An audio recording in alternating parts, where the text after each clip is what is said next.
시편 1편 1절에서 6절 말씀, 복이 있도다 하는 말씀 나누도록 하겠습니다. 먼저 1절 말씀 한 목소리로 받들어 읽겠습니다. 시작. 복 있는 사람은 악인들의 꾀를 따르지 아니하며 죄인들의 길에 서지 아니하며 오만한 자의 자리에 앉지 아니하고. 제가 아침에 기도하는데 주님께서 제 마음속에 네가 부흥하는데 부흥을 다른 말로 뭐라고 말하는지 아느냐, 이런 생각을 떠올려 주셨어요. 그래서 부흥을 뭐라고 다른 말로 할 수 있지? 이렇게 생각하고 묵상하고 있을 때 주님께서 아주 흥미롭게 부흥은 넘침이다 이렇게 말씀해 주셨어요. 너무 놀라운 해석이에요. 따라해 보실까요? 부흥은 넘침입니다. 그렇습니다. 말씀이 어떤 교회에서 흥왕케 되고 넘치게 되면 그걸 뭐라고 불러요? 말씀의 부흥이다. 그렇게 부르는 거예요. 어떤 교회에서 기도의 역사가 넘치게 나타나면 기도의 부흥이 일어났다. 그렇게 되는 거죠. 감당할 수 없는 성령의 역사가 불릴듯이 일어나면 그 넘침을 우리는 뭐라고 불러요? 부흥이라 그렇게 부르는 거예요. 정말 생각지도 못했던 깨달음을 주셨고 제 마음속에 정말 벅찬 감격을 얻었습니다. 이렇게 쉽게 말씀해 주시는구나. 성령께서 제가 넘침에 대해서 생각하고 또 넘침에 대해서 이제 2023년도에 소원하면서 입술로 고백하고 입술로 선포하고 입술로 노래하고 입술로 기도하고 이렇게 할 때 넘침의 역사가 나타날 텐데 그것을 다른 말로 뭐라고 부른다고요? 부흥이다. 그렇게 부른다는 거죠. 이건 뭐 사전에 나오는 말도 아니고 또 주석에 나오는 이야기도 아니죠. 성령께서 우리가 알아듣기 쉽게 그렇게 말씀을 들려주신 거죠. 사랑하는 성도 여러분, 우리 한마음교회에 넘치는 부흥의 역사가 나타나기를 주님의 이름으로 축복합니다. 인원도 넘쳐나서 이 공간에서 다른 공간으로 옮겨가지 않으면 안 될 만한 그런 은혜의 역사가 나타나기를 주님의 이름으로 축복합니다.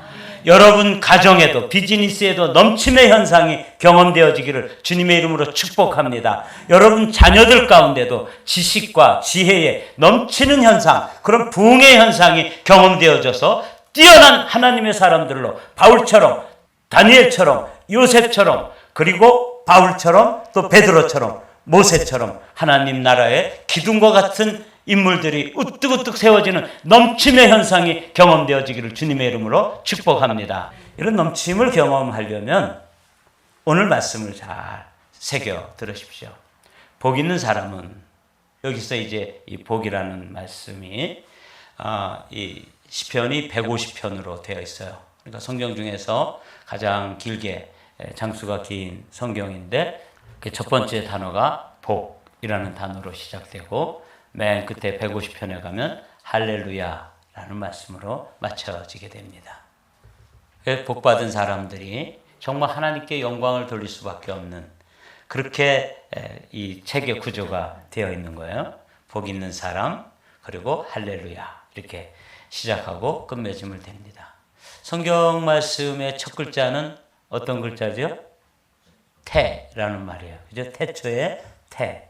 그리고 맨 끝에는 어떤 글자로 끝나죠? 맨으로 끝나요. 그래서 성경 전체를 두 글자로 표현하면 태맨 이렇게 되는 것처럼 이 시편도 놀랍게 복에 대해서 말씀하시고 하나님을 찬양하는 것으로 끝맺는다는 것이죠. 오늘은 우리가 이제 넘침을 기도하고 넘침을 노래하고 넘침을 소망하고 넘침을 선포하면서 이제 한 해를 출발하는데 이게 그냥 되는 게 아니라는 거죠. 어떻게 되는 거예요? 거기에도 뭐가 있어요? 매뉴얼이 있는 거예요.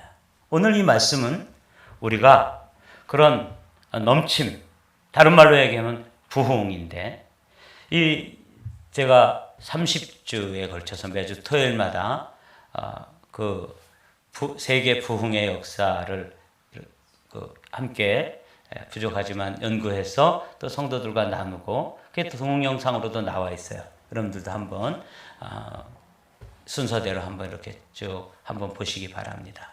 근데 정말 너무 쉽게 성령께서 제 마음속에 깨달음을 주신 것처럼 부흥은 한마디로 말하면 넘침입니다. 놀라운 일이에요. 한 영혼 가운데, 한 10년 가운데, 그게 존 웨슬리가 되었던, 조나단 에드워즈가 되었던, D.L. 무디가 되었던 어떤 사람이든지 성령 하나님의 은혜가 넘치게 되면 그때부터 성령의 폭발적인 역사가 나타나면서 그것을 사람들은 대부흥이다 이렇게 나타나는 거예요.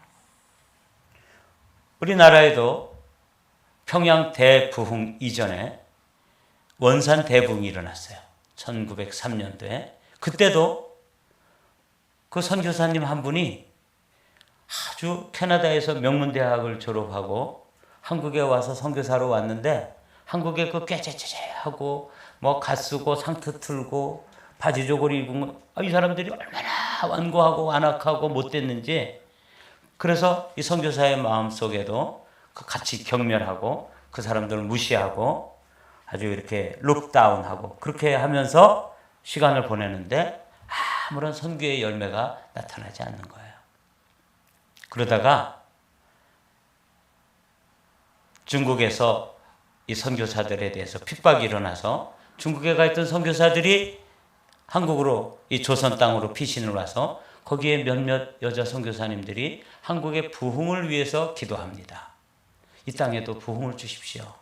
그렇게 기도하는데 1903년도에 그 하디라고 하는 선교사님을, 로버트 하디를 초청해가지고 말씀을 좀 전해주십시오. 근데 말씀을 준비하다가 말씀이 넘쳤어요. 그걸 뭐라고 불러요? 부흥이라고 부르는 거예요. 그러면서 회개의 역사가 나타나는데 뭐 어떤 말씀이 넘쳤냐면, 내가 선교사로 와가지고 이 조선 땅, 이 조선 백성들을 섬기는데 너무 고자세로, 그래서 사람들이 그분이 의사였고 선교사였는데 이렇게 생각했다는 거예요. 내가 그 하디한테 가서 약 얻어먹고 병을 고치느니 차라리 그 쌀쌀 맞은 사람, 그 아주 냉정한 사람에게 가서 약 얻어먹고 고치느니 차라리 아파서 죽고 말겠다. 한국 사람들이 그렇게 생각했다는 거예요. 실제로. 그 정도로 아주 고압적인 자세로 냉랭했었는데 그 선교사의 마음속에 예수 그리스도의 마음, 사랑의 마음, 회개의 마음이 넘치면서 사랑이 그를 차고 넘치게 되자 조선 사람들이 달라 보이는 거예요. 그래서 그렇게 그것을 그 조선 사람들한테 고백했더니 그 선교사님에 대해서 우리나라 사람들도 똑같이 고백을 한 거예요. 우리도 선교사님 미워했습니다. 우리도 경멸했습니다. 차라리 아파 죽는 게 낫지 거기 가서 약 얻어먹을 그렇게 못되게 하고 막 쌀쌀맞게 하고 이렇게 하니까 관계가 아주 어려웠었는데 거기에 사랑이 넘치게 되니까 뭐가 일어나요? 부흥의 역사가 경험되어지더라. 그러니까 부흥은 하나의 현상이고 원인은 뭐예요? 넘침입니다. 우리 한마음교회에도 이런 은혜와 복이 있기를 우리가 함께 목 놓아서 새벽마다 저녁마다 여러분들의 입술로 넘침을 노래하게 되시기를 주님의 이름으로 부탁을 드립니다. 넘침을 노래하고 넘침을 기도하고 넘침을 선포하고 넘침을 사모하고 그러면 뭐가 나타나는 거예요? 넘침이 나타나는 거죠. 그걸 부흥이라고 부른다는 것이죠. 그 부흥이 경험되어질 수 있는 매뉴얼이 어디 있느냐? 시편 1편에 들어있는 것이죠. 시편 1편은 우리에게 선택을 이야기해요. 하라, 하지 마라. 이렇게 되어 있어요. 성경 전체가 그렇게 되어 있습니다. 십계명도 그렇게 되어 있죠. 안식일을 기억하여 거룩히 지키라. 이건 하라예요. 그러나 내 이웃을 해하려고 거짓 증거하지 말라. 이건 하지 말라죠. 모든 성경을 딱 두 단어로 요약하면 하라, 하지 마라. 근데 지금 이 시편도 그렇게 되어 있습니다. 하지 마라. 한번 볼까요? 복 있는 사람은 악인들의 꾀를 따르지 아니하며, 그게 나오죠. 죄인들의 길에 서지 아니하며 오만한 자의 자리에 앉지 아니하고, 여기 악인, 죄인, 오만한 자. 이거는 이제 어떤 한 사람이 점점 죄와 가까워져 가면서 그 마음이 굳어지고 그리고 점점 하나님과 거리가 멀어지는 거예요. 지난 코로나 사태를 통해서 사회적 거리두기를 하다가 누구하고도 거리가 멀어졌어요? 교회와 거리가 멀어지고 하나님과 교회가 멀어진 거예요. 그래서 교회를 떠난 그런 사람들이 얼마나 많이 생기는지 몰라요. 정말 안타까운 일이죠. 근데 이게 단계가 있어요. 점점 마음이 완악해지고 굳어지고, 맨 처음에는 악인들의 꾀, 그러니까 그 사람들의 아이디어라든지 생각, 그거 재밌겠다. 그래서 그거 따라하고 그 생각을 이렇게 쫓아가는 것이죠. 따르지 아니하며. 근데 따라가는 거예요. 그러다 보니까 그들과 함께 같은 길로 가게 되더라는 것이죠. 죄인의 길에 서 있는 자기 자신을 발견하는 것이죠. 그리고 마지막으로 결론적으로 그의 삶이 마감되어질 때 어디 가서 앉아 있어요? 오만한 자의 자리에 가서 앉아 있는 자기 자신을 발견하게 될 것입니다. 이걸 선택해서 가는 거예요. 이렇게 점점 마음이 완악해지는 거죠. 여기 오만하다는 말은 아주 교만한 것의 극치를 말하는 건데, 말하자면 하나님의 말씀을 알면서도 일부러 알고도 거역하고 알고도 무시하고 알고도 죄를 범해보고 이렇게 하는 단계까지 나간 사람들이에요. 이런 사람들의 최종적인 목적지는 어딜까요? 그들이 앉아있는 목적지, 지옥이라고 대답하십시오. 어디요? 그런 거예요. 거기에 앉지 않기로 결단하는 사람들을 뭐라고 그런다고요? 복이 있다. 네. 이게 넘치게 되는 그런 매뉴얼 중에 하나가 안 해야 될 것을 안 하는 것이죠. 제가 지난 금요일에도 말씀을 전했는데, 하나님을 경외한다. 이 경외란 하나님이 미워하시는 것을 나도 어떻게 해요? 미워하고, 하나님이 기뻐하시고 하나님이 사랑하시고 하나님이 좋아하시는 것을 나도 기뻐하고 나도 사랑하고 나도 좋아하는 것, 이 삶을 뭐라고 부른다고요? 하나님을 경외하는 것이라고 했어요. 여호와를 경외하는 것이 지혜와 지식의 뭐예요? 근본이라고 그랬어요. 이게 잠언서에 나오죠. 그렇습니다. 사랑하는 성도 여러분, 이게 이제 근본이라는 말이 이게 출발점이다, 시작이다, 기본이다, 이런 말이에요. 그러니까 우리가 넘침의 현상을 사모하고 시작을 하는데 그 출발점은 뭐가 돼야 되는 거예요? 여호와를 경외하는 것부터 출발해야 돼요. 여러분 가정의 자녀들도 공부 잘하고 그래가지고 그냥 공부만 뒷다 시키면 안 돼요. 그 공부를 한다는 것은 지식을 쌓는 일이잖아요. 그리고 그 지식을 잘 사용하는 걸 지혜라고 부르는데, 그 지식이라든지 지혜가 시작되어지는 출발점, 그 근본이 어디서부터 시작돼야 돼요? 여호와를 경외하는 일부터 시작해야지만 그 자녀가 높아지고 또 지식이 많아지고 또 지식에 출중한 사람이 되면 될수록 그게 하나님께 영광이 되고 가정에도 복이 되는 것입니다. 자신에게도 복이 되는 거예요. 그걸 여호와를 경외함이 없이 지식이 쌓이고 지혜가 많아지면 그게 흉기가 되는 거예요. 어마어마한 흉기가 되는 것이죠. 그래서 큰 범죄자가 될 수 있는 것이죠. 사랑하는 성도 여러분, 이 복이 있다는 것은 여기서부터 출발하는 거예요. 근데 한국 교회가 기본부터 흔들리기 시작했습니다. 여호와를 경외하는 것이 지식의 근본이다 그랬는데 근본이 없는 신앙생활을 하는 거예요. 말하자면 하나님을 경외하는 것, 이것의 반대말이 뭐냐면 하나님을 쉽게 생각하는 것입니다. 오늘이 주일이다. 주일에도 그냥 평소에 내가 하던 방식대로 그냥 자기 삶을 가는 거죠. 이게 오만한 거거든요. 오만한 자들이라는 것은 이 하나님의 법칙을 알고도 일부러 법칙을 깨뜨리는 거예요. 우리가 하나님의 법칙을 깨뜨리잖아요. 그러면 어느 순간에 그 법칙이 우리의 삶을 깨뜨립니다. 무시무시한 거예요. 근데 이 오만한 자라는 것은 알면서도 일부러 그 법칙을 대적하고 법칙을 거역하고 법칙을 무시하고 법칙을 업신여기는 것, 이게 이제 하나님을 경멸하는 것이죠. 복 있는 사람은 하지 말아야 될 것을 하지 않을 줄 아는 사람이에요. 근데 또 해야 될 게 있어요. 그게 이제 다음 구절에 나오는 말씀이죠. 한번 보도록 하겠습니다. 한 목소리를 읽습니다. 시작. 오직 여호와의 율법을 즐거워하여 그의 율법을 주야로 묵상하는 자로다. 여러분, 오늘이 며칠이에요? 1월? 예, 오늘이 1월 1일이에요. 그러면 오늘 잠언서 몇 장을 읽어야 될 날이라는 것을 여러분 알고 계세요? 여러분, 오늘 잠언서 1장을 읽습니다. 내일은 2일이니까 몇 장 읽으면 돼요? 2장. 어쩌면 그렇게 계산도 잘해요. 그럼 3일에는 몇 장 읽으면 되는 거예요? 이건 뭐 자꾸 얘기하면 숨가쁘죠. 그죠? 예. 예. 그래서, 예. 오직 여호와의 율법을 즐거워하며 율법을 주야로 묵상하는 자로다. 이 율법이라는 것은 토라를 의미하는데 넓은 의미에서는 말씀 전체를 의미하는 거예요.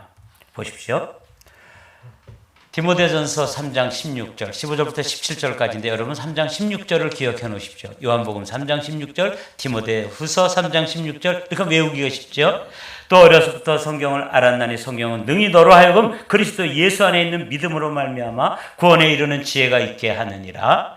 모든 성경은 하나님의 감동으로 된 것으로 다 같이 시작. 교훈과 책망과 바르게 함과 의로 교육하기에 유익하니 이는 하나님의 사람으로 온전케 하며 모든 선한 일을 행할 능력을 갖추게 하려 함이라. 그렇습니다. 왜 주야로 말씀을 묵상하는 사람이 복되냐? 성경에는, 이 세상의 책에는 지혜가 담겨 있습니다. 그거 아시죠? 그 책을 많이 읽도록 해야 돼요. 그런데 성경에는 똑같이 세상에 들어있는 책에 들어있는 지혜도 들어있는데 그런 지혜와는 구별되는 또 다른 지혜가 들어있습니다. 그걸 오늘 15절에서는 뭐라고 불러요? 사도 바울이 구원에 이르게 하는 지혜가 있다는 거예요. 성경은 하나님의 말씀이기 때문에 많이 읽으면 우리 자녀들에게 성경을 암송시키고 성경을 읽게 하는 지혜의 사람이 되는데, 그 지혜 중에 최상급 지혜가 뭐냐면 구원을 어떻게 얻을 수 있느냐, 구원에 이르는 지혜. 이런 지혜가 여러분 가정에 넘쳐나게 되시기를 주님의 이름으로 축복합니다. 올 한 해 동안 혹시 아직도 주님께로 돌아오지 않고 뻗팅기는 자녀들이나 또는 가족이나 친지들이 있으면 여러분들이 잠언서를 함께 읽으면서 자녀들에게도 잘 권면하고 이렇게 안내해가지고 성경을 읽다 보면 잠언서는 지혜의 총화입니다. 그래서 세상을 어떻게 살아야 되는지, 또 세상에서 어떻게 지혜로운 삶을 살 수 있는지를 가르쳐주는 지혜서이면서 동시에 그 안에 모두 들어있다고요? 구원에 이르는 지혜가 있습니다. 어떻게 그렇게 되냐면 이 성경이 교훈이라는 건 우리에게 원리를 가르쳐주는 거예요. 어떤 삶의 원리를 교훈이라고 그래요. 그 삶의 원리를 가르쳐 주셨는데 그렇게 살지 못하면 성령 하나님께서 말씀을 통해서 뭐 하세요? 책망이라고 대답하십시오. 뭔다고요? 책망을 하세요. 그 책망을 하면 우리가 그 책망을 받으면 어떻게 돼요? 바르게 되겠죠. 바르게 함과. 그리고 그 길은 무슨 길이 되는 거예요? 의로 교육한 의의 길이 되는 거예요. 바른 길, 의의 길, 생명의 길. 그래서 성경 말씀이 이렇게 구원에 이르기는 지혜를 주시는 거예요. 우리에게 어떻게 사는 게 바른 것이다 교훈해 주시고, 그 교훈대로 살지 못할 때 책망하시고, 책망해서 우리를 코렉션 바르게 할 뿐만 아니라 그 의의 길로 갈 수 있는 힘과 은혜와 능력을 주시면서 우리를 어떻게 하여 이는 하나님의 사람으로 온전케 하여 모든 선한 일을 행할 능력을 얻게 함이라. 하나님 말씀이 이 어마어마한 능력이 들어있기 때문에 오늘은 잠언 1장, 내일은 잠언 2장, 2월 1일은 잠언 몇 장 읽으면 돼요? 1장. 그 계산하기 어렵지 않죠? 이렇게 여러분들이 1년 동안 이 잠언서는 31장으로 되어 있기 때문에 한 달에 한 1독을 할 수 있어요. 다른 성경도 읽어가면서 여러분들이 가정에서 식사 전에 한 장 정도는 읽을 수 있잖아요. 누가 읽어준다든지 아니면 돌아가면서 교독을 한다든지 이렇게 해서 함께 읽으신 후에 식사기도 하고 그들을 블레싱한 후에 그렇게 식사를 하는 가정하고, 그냥 대충 뭐 어머니가 나오는지 아버지가 나오는지 막 퍼먹고 그냥 흩어지고 이런 가정하고는 나중에 가면은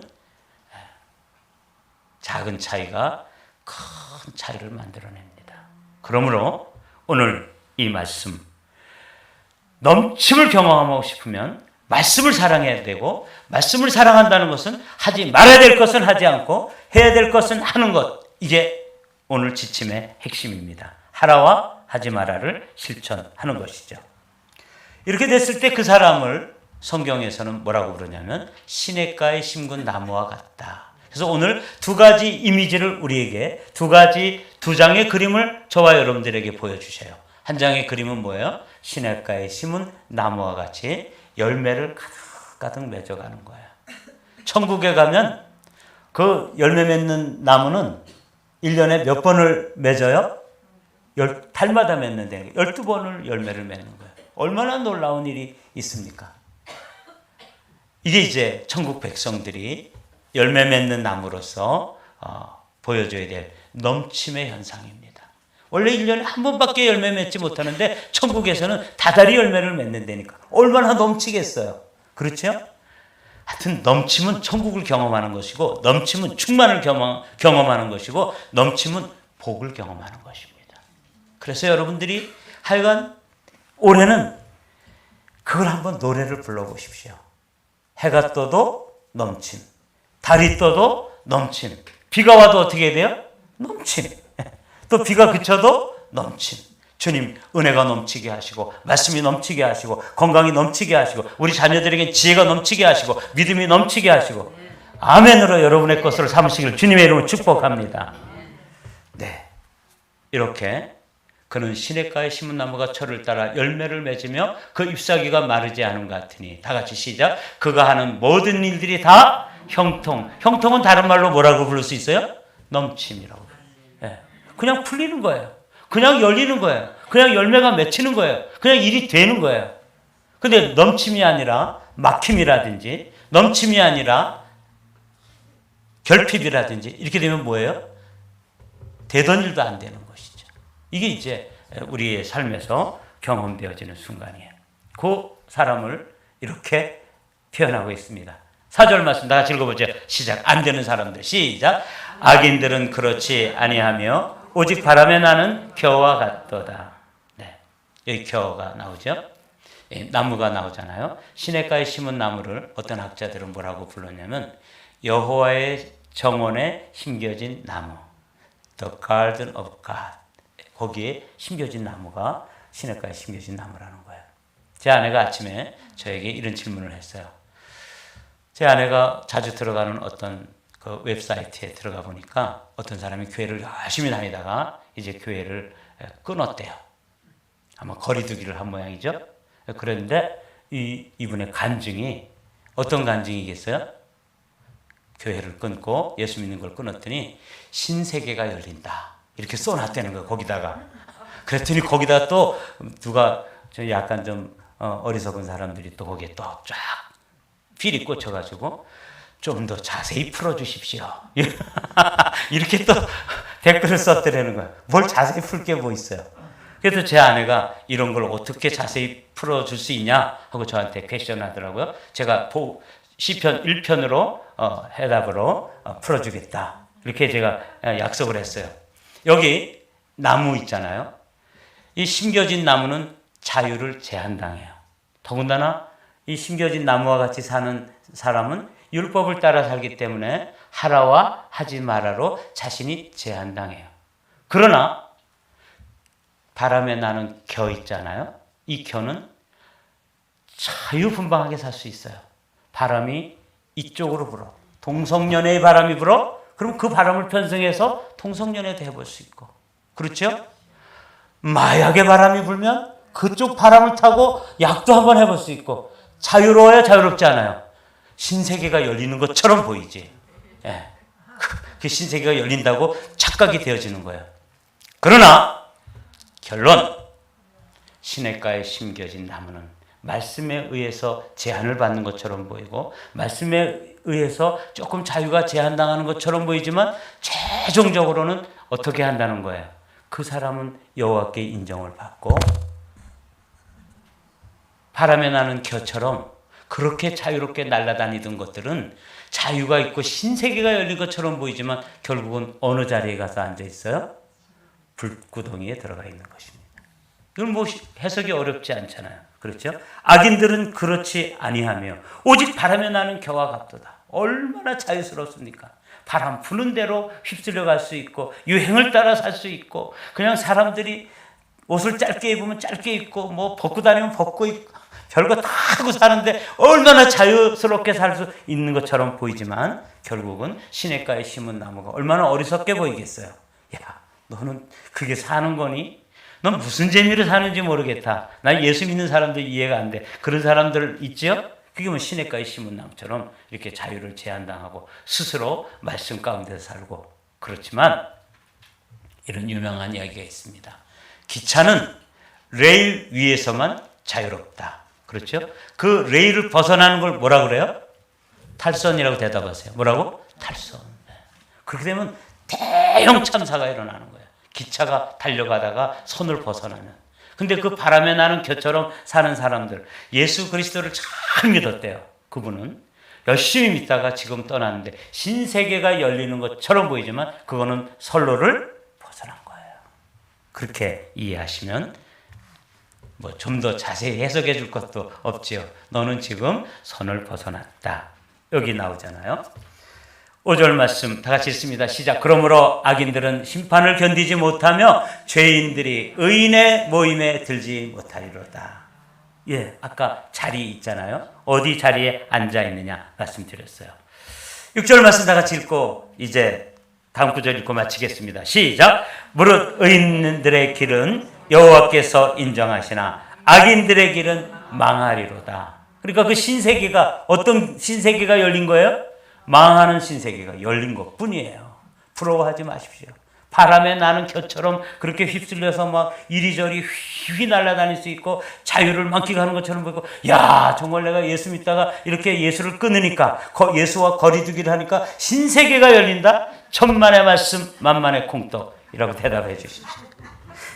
자, 복 있는 사람은 악인들의 꾀를 따르지 아니하며 죄인의 길에 서지 아니하며 오만한 자들의 자리에 앉지 아니하고 시작. 오직 여호와의 율법을 즐거워하며 그 율법을 주야로 묵상하는 자로다. 그렇습니다.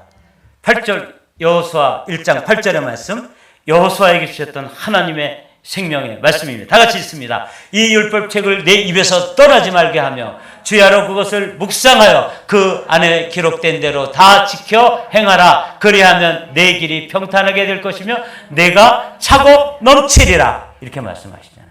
형통이란 말을 그렇게 표현할 수 있는 것이죠. 이게 선택입니다. 신명기 30장에 있는 말씀이 우리에게 선택을 말씀하고 있어요. 시편 1편은 그 의인들의 길, 악인과 죄인과 오만한 자들의 길, 시냇가에 심겨진 나무처럼 율법을 따라 사는 삶, 바람에 나는 겨처럼 세상 풍류에 휩쓸려서 날아다니는 삶, 이 두 길 사이에 선택하라는 거예요. 오늘 우리도 그 선택의 앞에 서 있는 것이죠. 내가 오늘 하늘과 땅을 불러 너희에게 증거를 삼노라.